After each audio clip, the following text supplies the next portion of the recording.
안녕하세요. 존 버나드입니다. 자, 오늘은 이 요즘 금값이 폭등을 하고 있고 은값도 폭등을 하고 있잖아요. 그래서 그 내용을 예전 고전 버전, 그러니까 뭐 닉슨 시대 때부터 1970년대죠. 그때부터 현재까지 금이 어떻게 올랐을까? 그 얘기를 해드리면서 이 고전 버전으로 지금 통화 흐름과 그다음에 금값의 관계 뭐 이런 거 해드리면서 그걸 쭉 공부를 해볼 거예요. 그래서 오늘은 그런 시간이고요. 그 뒤에는 이제 현재 버전, 현재는 지금 금값이 오르는 게 이 통화의 유통량, 그다음에 경제 정책 이런 것도 있겠지만 더 중요한 게 있거든요. 그게 다국화인데 그거에 대한 내용은 다음에 이렇게 해드릴 게 너무 많아요. 이거 진짜 강의로 만들면은 진짜 뭐 20부작, 30부작도 해도 될 정도로 내용이 너무 많아서 그냥 이렇게 제가 해드릴 수 있을 때 해드리겠습니다. 그래서 오늘 진짜 중요한 첫 번째 시간이라고 해야 되나? 그럴 수도 있으니까 한번 봐주십시오. 그래서 금값이 오르는 이유에 대해서 한번 말씀드리고요. 그 다음에 한국도 중요하죠. 대한민국이 지금 환율과 이제 금값의 관계, 그리고 현 정부의 이제 뭐 돈 풀기 정책 아니면 재정 확장 정책, 그래서 경제 부양을 하려고 하는데 그게 어떻게 이제 환율과 금값을 끌어올릴까, 그래서 우리가 어떻게 대비를 해야 될까, 그걸 한번 얘기해 보도록 하겠습니다. 여러분들 좋아요랑 구독 한 번씩 눌러주시고요. 계속 가보도록 하겠습니다. 자, 그래서 왜 요즘 우리가 금값과 은값 있잖아요. 실버. 이거를 왜 주목해야 되냐. 지금 이게 올해 대비, 그러니까 연초 대비 수익률이거든요. 그러니까 올해 수익률이 금값이요, 여러분들. 금값이 40%나 올랐고요. 그 다음에 은값이 48% 올랐습니다. 그런데 더 중요한 게 여러분들, 주식이 얼마나 올랐는지 이게 중요하잖아요. 그래서 미국의 대표 S&P 500 지수가 13% 올랐어요. 그리고 미국의 기술주를 모아놓은 나스닥100 지수가요 17% 올랐습니다. 그러니까 나스닥100이랑 S&P 500보다 거의 뭐 2배 아니면은 3배 가까이 이렇게 더 많이 금과 은이 올랐다는 얘기죠. 이거는 엄청난 지금 상황이거든요. 왜냐, 금과 은은 여러분들이 아시다시피 이자를 주거나 아니면 뭐 무슨 어떤 재화를 생산하거나 새로운 신기술을 만들어서 돈을 버는 회사가 아니에요. 그냥 그 자체로 그냥 금과 은, 그냥 어떻게 보면 돌덩이일 수도 있고 어떻게 보면 그냥 원소기호의 하나일 수가 있는데, 그게 가치가 계속 올라간다는 게 이게 뭔가 이제는 가짜 통화의 시대가 오는 거 아닌가. 지금 돈을 많이 풀어서, 그러니까 뭐 S&P 500이나 나스닥 100 오르는 것도 이게 돈 때문에 오르는 거 아닌가, 저는 그런 의심도 들거든요. 그러니까 이게 조금 뭔가 좀 뒤끝이 안 좋다고 해야 되나. 그래서 지금 주식 시장 상승도 저는 조금 의심이 돼요. 그래서 좀 많이 걱정되고요. 저는 어떻게 하고 있냐, 저한테 물어보시면요, 금과 은 이거 비율을 합쳐서 이제는 제 포트폴리오에서 20% 이상 가져가려고 하고 있습니다. 왜냐, 뭔가 지금 상황이 제가 해보니까 금과 은을 더 모아가도 좋은 상황이다. 왜냐, 위험에 대한 해지도 될 수가 있고요. 그 다음에 두 번째는 그냥 수익률도 S&P 500이랑 나스닥 100보다 좋으니까 차라리 이럴 거면은 안전자산이기도 하고 수익률까지 좋은 금과 은을 모아가는 게 좋겠구나. 그 다음에는 제가 다음 강의 때 해드릴 건데 그 내용은 다음에 얘기해드리도록 하겠습니다. 자, 그래서 여러분들, 과거에 지금 금 가격이 어떻게 변했을까, 이게 중요한 건데, 닉슨 시대 때 금 퇴한 제도를 금지를 시켰거든요. 이게 진짜 중요한 역사적 결정인데요. 여기 한번 보시도록 하겠습니다. 자, 1971년 8월 15일 날 리처드 닉슨 대통령이 달러의 금 퇴환을 중단한다고 발표한 닉슨 쇼크, 그래서 세계 경제사의 획기적인 전환점이 되었다고 합니다. 그래서 이 결정으로 브레튼 우즈 체제가 사실상 붕괴되면서 금 가격이 자유시장에서 결정되기 시작했고, 이후 54년간 금 가격은 극적인 변화를 겪어왔다. 이렇게 내용이 있는데요. 여기 나와 있죠. 닉슨 쇼크 이후에 금값이 뭐 천정부지로 올랐죠. 그러다가 다시 내려왔다가 이렇게 횡보를 하다가 다시 또 올라갔다가 살짝 또 내려왔다가 다시 이렇게 올라갔거든요. 이 변화는 얘기해 드릴게요. 자, 처음에 닉슨이 원래는 1944년 브레튼 우즈 협정, 이게 금을 달러로 이렇게 교환을 해준다 이런 거예요. 근데 금과 달러를 고정해서 이렇게 원래는 미국 통화가 갔었거든요. 그래서 다른 통화들은 이 달러에 연동이 되어 있었고 달러는 금에 연동이 되어 있었어요. 1944년에.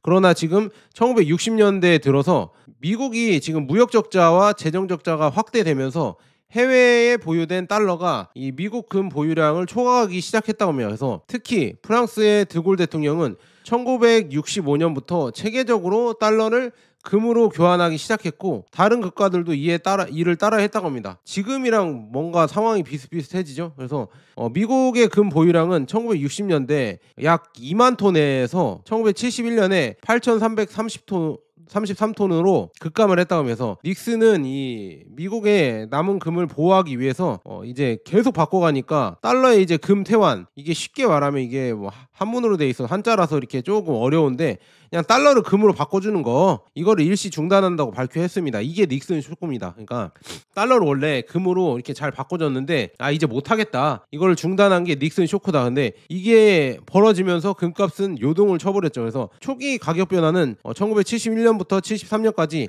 공식 가격이 42.22달러에서 시작되어서 시장에서는 약 70달러에 거래되었다고 합니다. 그래서 1972년 12월 스미스소니언 협정으로 달러는 금에 대해 8% 평가 절하가 되어서 공식 가격이 38달러로 조정이 되었고, 그 다음에 1973년 2월에는 다시 42.22달러로 인상되었다. 근데 처음에는 그렇게 많이 안 올랐어요. 뭐 우리가 뭐 공부할 때 닉슨 쇼크 이후에 엄청나게 이게 달러가 금 가격이 올랐을 거라고 하지만 그렇게 오르진 않았습니다. 그냥 그때는 조금 위기다 그래서 살짝 오르고, 그 다음에 지금 금값이 폭등을 했죠. 1973년 이후 80년까지 금값이 그야말로 드라마틱하게 급등을 했습니다. 그래서 이거 뭐냐 존버야 이렇게 물어보시면요, 이게 흰색이 여러분들 이 인플레이션 조정 금 가격이고요, 그다음에 이게 이 주황색이 그 당시 그냥 가격입니다. 그래서 그 당시에는 지금 올라갔을 때 여기 폭등했을 때 있잖아요. 가장 많이 폭등했을 때 612달러?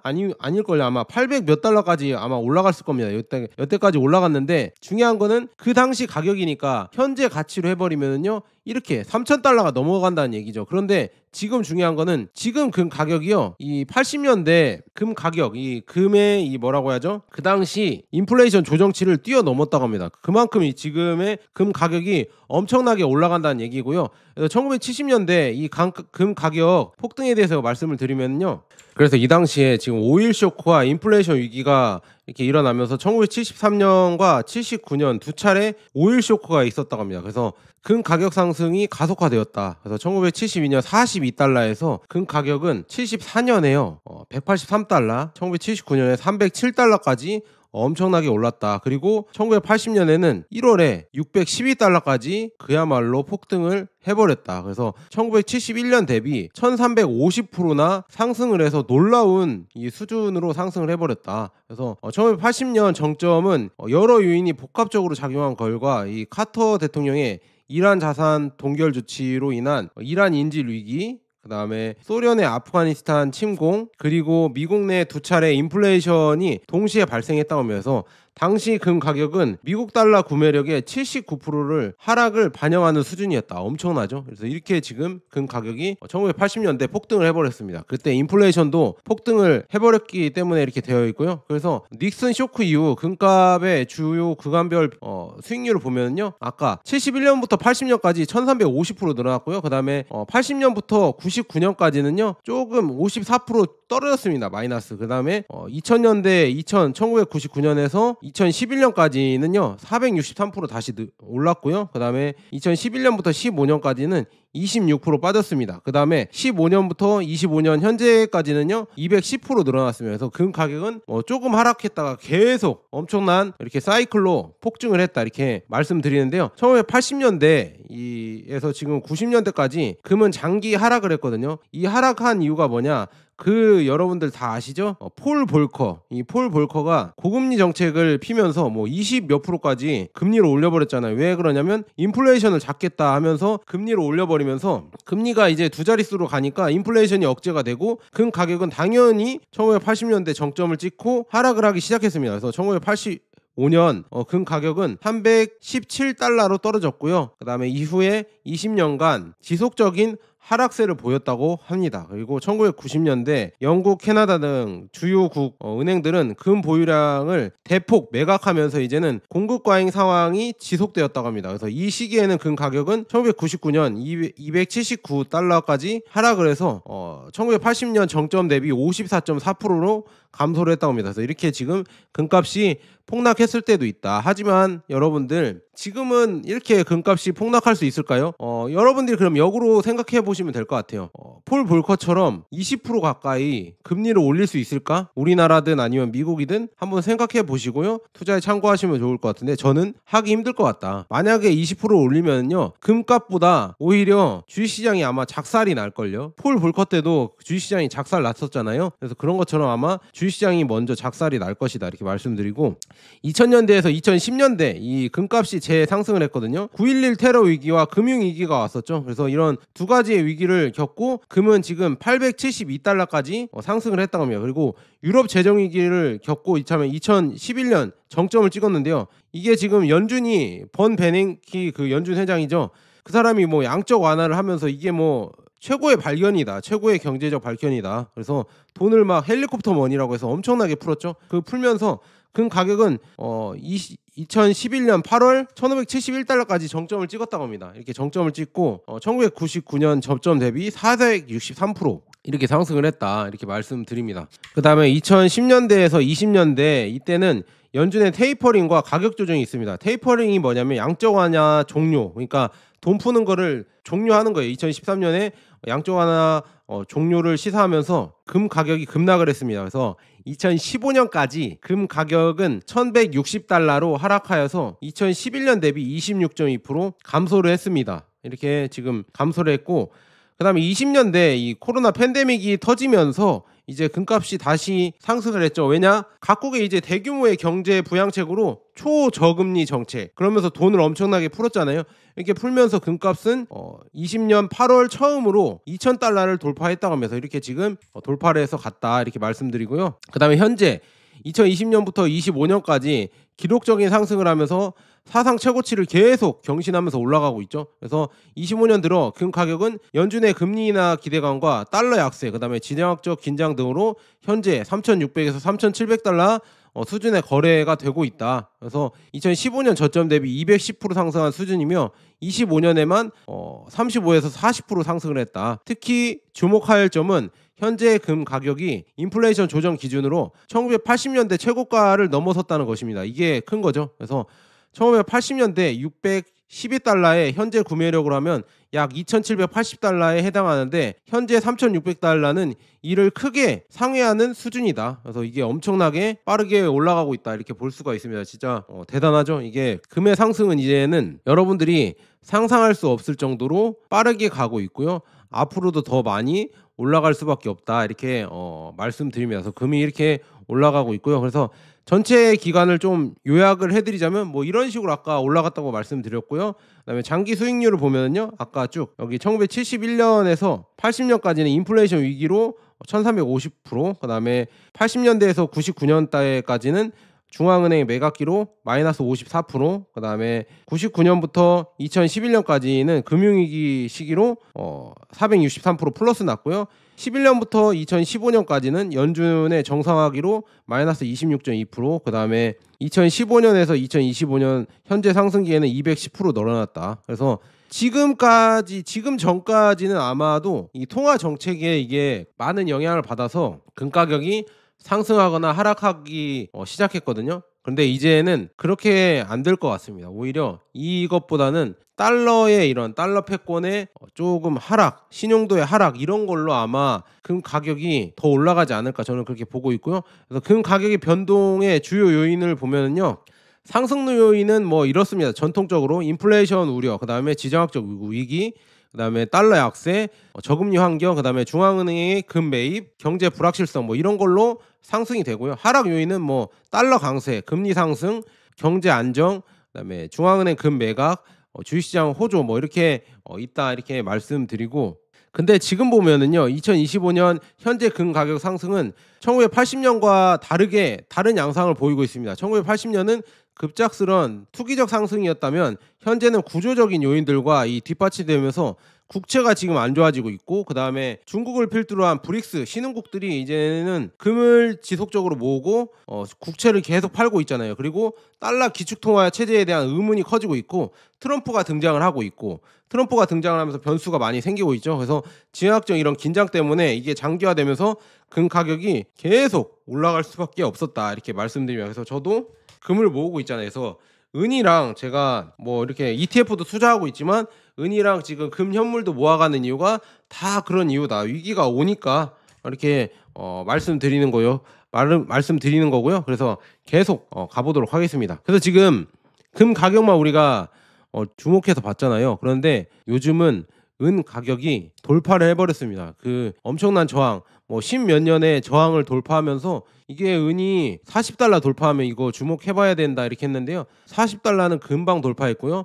41달러, 42달러, 43달러까지 돌파했다가 살짝 눌렸습니다. 그런데 이제 은도 이제 시작을 해서 계속 가는 눈치죠. 그래서 이거를 과연 막을 수가 있을까? 그리고 은은 지금 금 가격 대비해서 60% 프리미였던 이전 최고가 기준으로 온스당 70달러다. 그래서 아직도 지금 은 가격이 제가 봤을 때는 저평가 되어 있다고 보고요. 지금 1980년대 CPI 이쪽 조정치를 봤어도 은은 진짜 오르질 않았다. 은이 오른다고 하면요, 한번 오른다고 하면 엄청나게 오를 수밖에 없다 이렇게 말씀드립니다. 그래서 지금 이제 은에 대해서 얘기해드렸고요. 그 다음에 마지막으로 이제 현 정부에서 우리나라죠, 금과 은 가격은 어떻게 될까? 그리고 환율은 어떻게 될까? 이걸 한번 우리나라 지금 정부의 이런 경제 정책과 빗대어서 한번 예상을 해보겠습니다. 지금 원달러 환율이 금리 인하를 했는데도, 미국에서 금리 인하를 했는데도 앞으로도 더 많이 한다고 트럼프가 계속 단언을 하는데도 1397원 이렇게까지 또 다시 올랐습니다. 1400원까지 또 다시 오려고 하고 있거든요. 그래서 우리나라는 진짜 이거 환율이 아마도 앞으로도 이제 1400원 넘어가고 1500원 넘어갈 수밖에 없겠구나, 조금 걱정이 많이 된다. 그리고 트럼프의 관세 정책 때문에 지금 고생하고 있죠. 3500억 달러 어떻게 줄 거냐,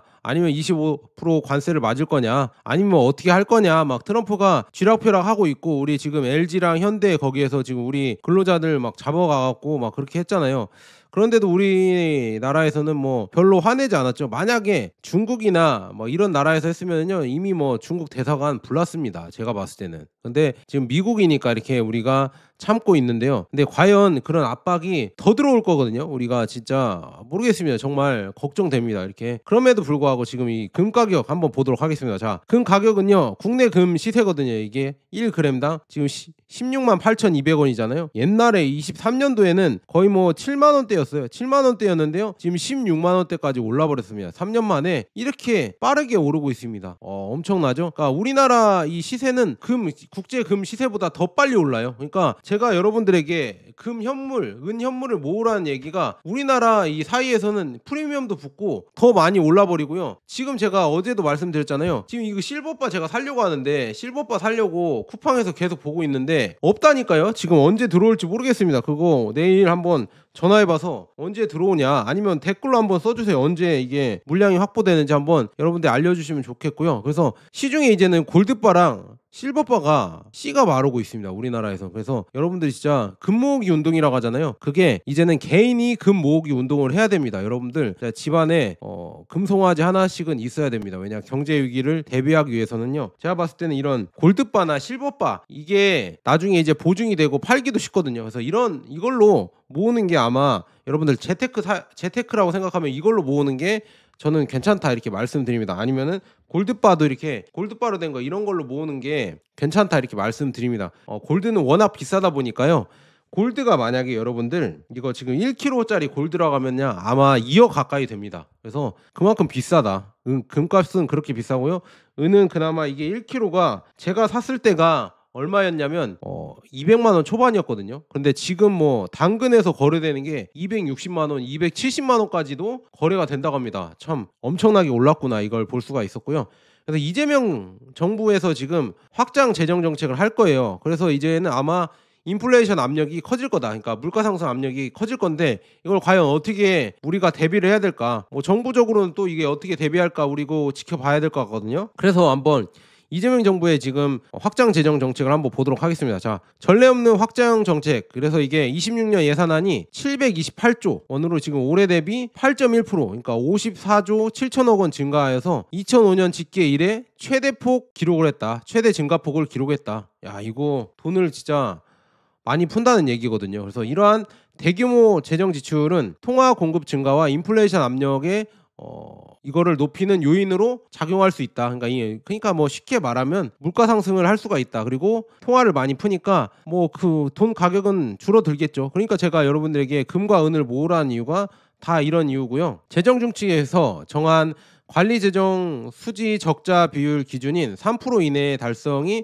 사실상 어려운 상황이며 국가 채무 비율이 여기 지금 처음으로 50%를 넘어서게 된다고 합니다. 그래서 이는 한국 경제의 건전성에 대한 우려를 증가시키고 안전자산인 금에 대한 수요를 자극하고 있다. 그래서 이렇게 지금 기사에서 이렇게 보면 알 수가 있고요. 그 다음에 150조 원 이 국민성장펀드와 통화 확장 정책 뭐 이것도 한다고 했잖아요. 그래서 당초에 원래 이재명 대통령님은 지금 보면 100조 원 규모의 이 계획을 했던 국민성장펀드를 이제는 150조 원으로 확대를 하겠다 이렇게 발표를 했죠. 그래서 이 펀드는 뭐 AI에 30조 원, 그다음에 반도체에 21조 원, 첨단 전략 산업에 집중 투자를 한다고 하는데 과연 이 돈이 이 정부와 민간에서 75조씩 조성을 한다고 하는데 과연 어디서 나올까? 정부에서도 이 돈이 과연 어디서 나올까 저도 궁금하거든요. 그래서 이게 참 이것도 아마도 돈을 많이 발행을 하지 않을까? 채권을 많이 발행하지 않을까? 저는 그런 조금 의문이 들고요. 그래서 이러한 대규모 투자는 본질적으로 통화 공급을 증가시키는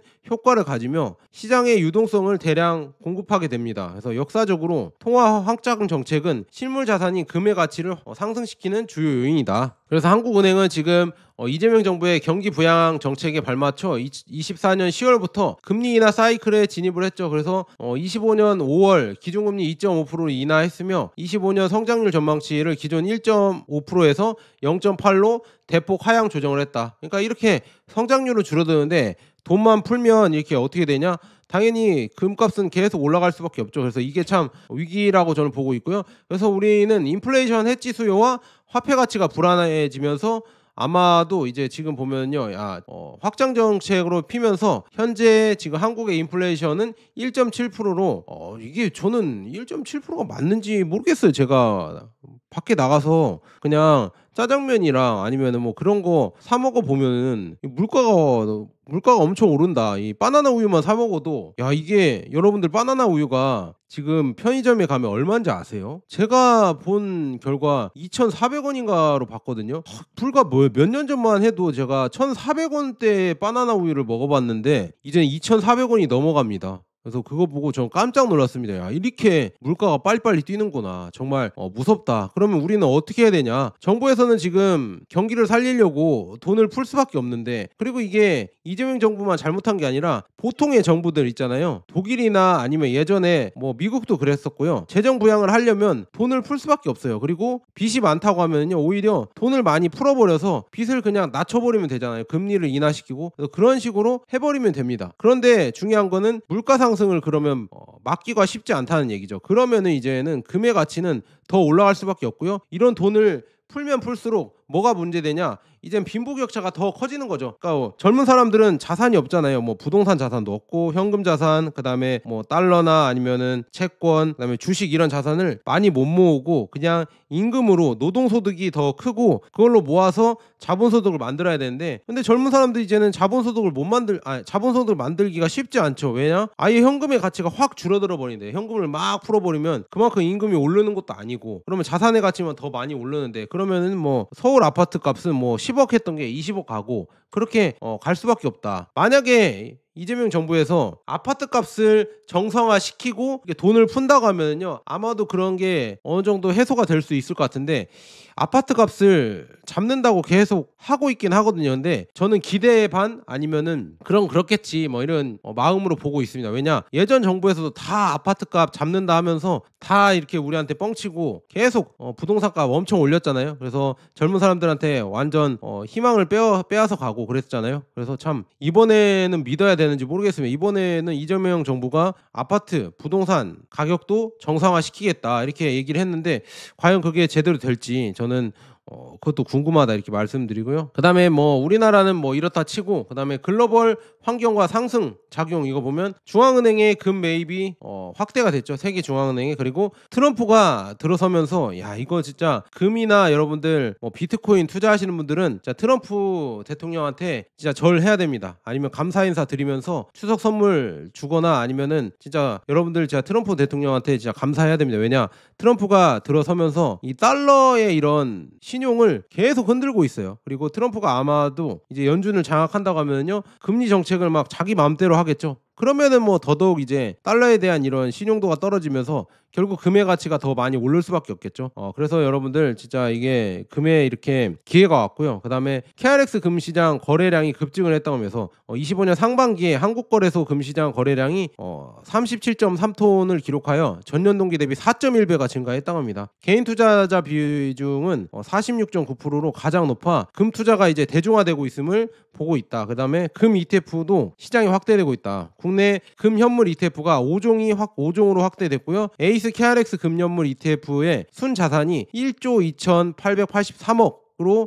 이렇게 증가를 했다고 합니다. 증가해서 이렇게 늘어났고 퇴직연금 계좌를 통한 금 투자도 가능해져서 접근성이 크게 개선되었다 이렇게 말씀드립니다. 그래서 결론을 드리자면 이재명 정부의 확장 정책과 지금 150조 원 국민성장펀드 그다음에 한국은행의 금리 인하 이런 걸 때문에 한국에서 금 상승은 거의 뭐 필연적이다. 그리고 아마도 환율도 올라가겠죠. 1,400원, 1,500원, 1,600원. 그다음에 이제는 세계 경제의 이제 불확실성으로 환율이 뭐 이제는 뭐 환율 뭐 2,400원도 갈 수 있다 뭐 이런 얘기가 나오잖아요. 2,000원 넘어가고 혹시나 진짜 트럼프가 막 협박을 한다고 하면 IMF 위기까지도 올라가겠죠. 그래서 이게 참 걱정이 많이 되는데요. 그러려고 하면 우리나라가 이렇게 돈을 풀기보다는 오히려 부동산을 정상화시키고 버블을 정상화시킨 다음에 그 다음에 이제 뭐 디플레이션으로 가든 그렇게 해도 그 다음에 이제 돈을 풀어야 되는데 버블은 버블대로 이렇게 부동산은 그대로 놔두고 이제 돈만 더 풀면은요 오히려 버블만 확장됩니다. 그래서 부동산 가격은 뭐 100억 했던 게 200억 가고 300억 가고 이렇게 가버리면서 오히려 우리나라 경제가 더 안 좋아질 겁니다. 그래서 참 걱정이 많이 된다. 이 부동산을